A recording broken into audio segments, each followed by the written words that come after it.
పదునెనిమిది మెట్లపై పరమ భక్తితో ధరించు వారి జన్మ ధన్యము ఇలలో.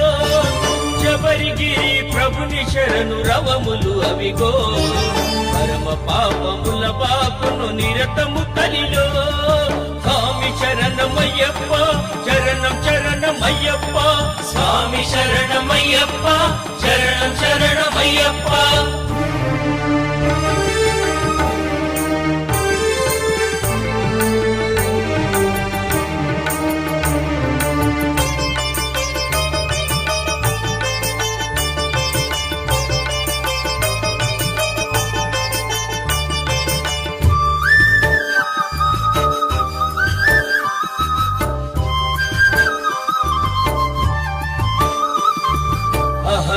అహంకారమనగించును అది తొలి మెట్టు,